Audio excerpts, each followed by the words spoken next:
everyone. My name is Seo-yeon, and I am an actor. It's nice to meet you. Today, the topic I want to talk about is self-esteem. How can I live with self-esteem like you do? How can I live my life speaking my own truth instead of listening to what others say? I actually get a lot of these kinds of questions through DMs. So I looked it up, and it says that self-esteem is the mindset of maintaining one's dignity and respecting oneself. When I was acting in Believer, some people thought I was naturally strong-willed, or that I'd speak and act boldly without holding back. And some even expected me to be a bit rude. But in fact, I actually happen to be a rather timid person. In particular, I have a severe fear of water, to the point where I was once kicked out of a beginner's swimming class. I would panic and cause such a commotion that I ended up giving up for a long time, but this time, I decided to challenge myself by participating in a TV show about triathlon. So even though I don't know how to swim, I got an offer to appear on a variety show like that. To explain a bit more deeply, about 15 years ago, I went on a trip to Europe. At that time, I was swimming with arm floaties on, and an old man came up to me and asked, "Do you have some kind of mental problem? Do you have mental issues or some kind of trauma? Why are you using floaties when you're an adult?" That's what he said to me. In Korea, it's really common. But in Europe, even kids who are just 5 or 6 years old are diving and going wild in the water. I felt so free just by watching that, and I was really envious. Honestly, wearing arm floaties isn't cool at all, so I'd take them off for photos, but I'd put them back on when I had to actually swim. What that old man said to me back then left quite a strong impression on me. So I always thought I want to swim freely in the sea like those kids. I really wanted to enjoy nature at best, like how those kids did. So when I got the offer for this variety show, I agonized over it a lot. Because in a triathlon, you have to swim 1.5 kilometers in the sea, then cycle 40 kilometers, and then run 10 kilometers consecutively. I was confident about the other parts because I like to exercise, but when it comes to swimming, I can't even do the basic breathing. Even so, I decided to take on the challenge. The reason I said I would do it was because I thought I couldn't. But looking back at the series of experiences in my life, I've always managed to do things I thought were impossible, moving really slowly like a turtle. But eventually, I always accomplished them. You can't give up in the middle, but I think I've always accomplished whatever I decided to do. And with that, I decided to do this variety show. Even now, I still struggle with the breathing thing. There are only 2 months left until the competition. I don't know if I'll make it or not, but I'm really practicing my hardest every single day. As for the results, you'll find out later when you watch Iron Girl Squad. I might get cut off in the swimming part, but even so, I'm taking on the challenge. That's how my mindset changed. But actually, when I was a child, I was the complete opposite of how I am now. I was so introverted that, except for my family, it was extremely difficult for me to have conversation or even make eye contact with other people. I was that extremely shy. I'm the second of 3 daughters, so I was almost invisible. I wasn't very good at studying. I didn't have any special talents. And maybe because of that, I didn't talk much and couldn't express myself well. But when it came to the 3rd year of middle school, I started to really worry about how I was going to make a living. I thought, if I keep living like this, I'm going to end up begging on the streets. Luckily, at the time, I was considered pretty in my neighborhood. By the way, it was a really small neighborhood, so I wondered, what kind of job doesn't require talking? You know that. What is it? Whenever I had to write about my future career aspirations, I always picked jobs where I wouldn't have to talk. For example, I was pretty good at tidying things. So I wrote things like housekeeper, nun, and what else did I write? Model. I thought that models only had to pose for the camera without words. But as I started doing it, I realized you actually have to talk and even act a little bit.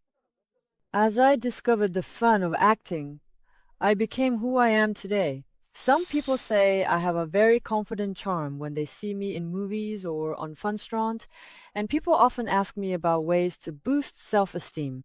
I think I can sum it up with just two attitudes of the mind. These are my very personal methods. But the first is to think like a mother. So I tend to think I am raising myself. I am my own mother. If you start to think like that, in fact, as we are faced with countless crossroads of choice in our lives, and whenever that happens, if I think of myself as my own mother, because a mother loves you more than anyone else, she will make decisions that are truly for me. Many people say that it's only possible because I grew up with a good mother, but actually, as I'm sure is the case for many of you, both of my parents worked, so I was always alone, and I don't think I've received any money from home since middle school. I supported myself by working part-time jobs, and that's when I realized that I had to raise myself. There was no one else to raise me, because my mom and dad were so busy. So I'd realized I had to raise myself. Since I had to feed, clothe, and take care of myself, all on my own. Because of that, I became independent earlier than others, had more time to think, and I think those experiences made me who I am today. I think I tried hard to be recognized by myself. Since my mom and dad were busy, even if I did well in school or received awards, I don't think I got much feedback from them. But I needed encouragement, comfort, and love. But should I just give up if I couldn't get those things? No, I shouldn't, because I'm too precious. So I ended up giving those things to myself. But just saying, hey, you're doing just fine, didn't really resonate with me. But when I thought of myself as my own mother, I found myself wanting to feed myself well, dress myself well, keep myself clean, take good care of myself, and protect myself. Whether I'm making a big decision or a small one, when I think of myself as my own mother, the choice becomes much clearer. In that sense, I make my home very minimalistic, cleanly, because I'm so precious. The place where I live has to be clean. And when it comes to food, I don't feed myself junk food or anything like that. It's not about eating at expensive places, but about eating clean food, seasonal fruits, and I don't give myself things like high fructose corn syrup either. I describe it as feeding and clothing myself, because that's what really makes it feel real to me. When it comes to clothes, I don't just keep buying and wearing fast fashion or instant clothes.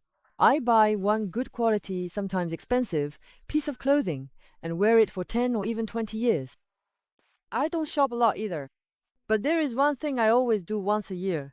At the end of the year, I buy 7 pairs of underwear, one for each day of the week, Monday through Sunday, and then I throw away all the ones I wore the previous year. By getting rid of my underwear once a year, it feels like I'm resetting myself. In the past, this was called Solbum, new clothes for the new year. It's like giving myself the gift of clean clothes. And it doesn't really cost that much money. Anyone can do at least that much, right? You can just go to places like Uniqlo. Well, I hope they are watching this. Secondly, I try to think like a scientist. Like, if I want to go to a music school, is that really the right choice? Would it be a right decision to become an actor? I don't think there's a right or wrong to this. What I mean by thinking like a scientist is that there's no such thing as failure. There are only trials.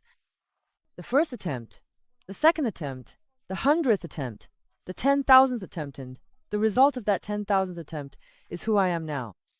So I've never failed even once. Because all I've ever done is keep trying. If you don't try, you'll never know what you like or what you're good at. But people ask, can I do this even though I've never tried it before?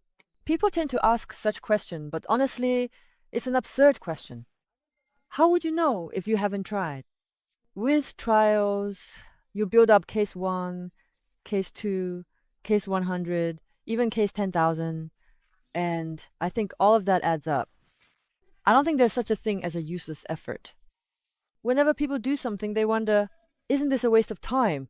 Isn't this just pointless? Will this even work? Those kind of thinking stops people from trying. But what's important here is to pace yourself, taking action, doing something consistently every day. Not just thinking about it, not just thinking, but actually doing. But I don't try to achieve things in a rush. Rather, I like to do it very slowly, like a turtle, really slowly. When I was preparing for Believer, it was really tough. My husband was in Germany, and I was so focused on the project that I was physically and mentally exhausted. But what helped me grow so much during that time was not meeting anyone, just working out every day and thinking only about the project every single day. What made that possible was that I didn't meet friends to chat or drink, and I didn't do any unnecessary shopping, so there was nowhere for my energy to be wasted. All of my energy was focused solely on the project, training, and workouts, and I think that's why I was able to achieve those results. I would even wake up in the middle of the night and jot things down, constantly. So people who saw that might think I was just being spontaneous, but even down to every single breath, everything was planned and calculated. You have no idea how many thousands, tens of thousands of times I did image training for every single scene, because I was really afraid of being on set. Everyone except me was a star-studded, famous actor. And I was honestly just an unknown, nobody actor. But it was a scene I had to take control of and stir up, so I was extremely afraid of whether I could actually pull it off. So while I could train and do image training, if I got intimidated on set, that would be the end of it. What should I do to not get intimidated? I had so much concerns. But then I thought, since I'm nothing, I can become anything. Since I'm nothing, doesn't that mean I can do anything? Can I create something out of nothing?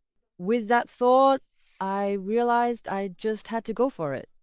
And at the time, I thought, if this doesn't work out or if I fail, I'll just leave Korea. My husband is in Germany. I'll just follow him. With that, I think I was able to go for it recklessly. And my husband always says this to me.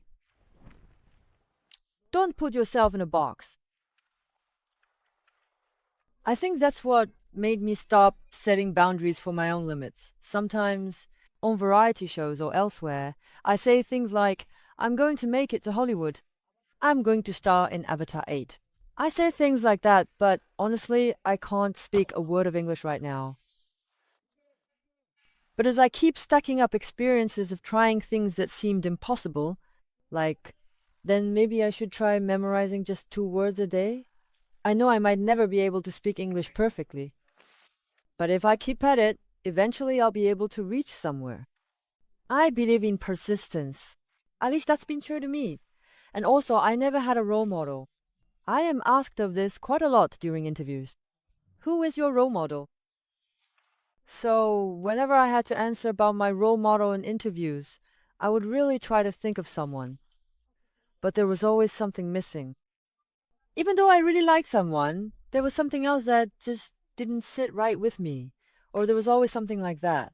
So what I decided was to make myself my own role model. It's not because I'm so great, but because even though I'm lacking, I chose to make the version of myself that keeps growing, my role model. So even though it's a really boring and unexciting answer, as long as I'm better than I was yesterday, I think I'm satisfied with myself. I think that's the version of myself that I quite like, the me who moves forward slowly but happily. And I think I've come to love myself for fully experiencing pain and suffering, and growing through such kinds of process. It's not like I've always only had happy things happen to me, right?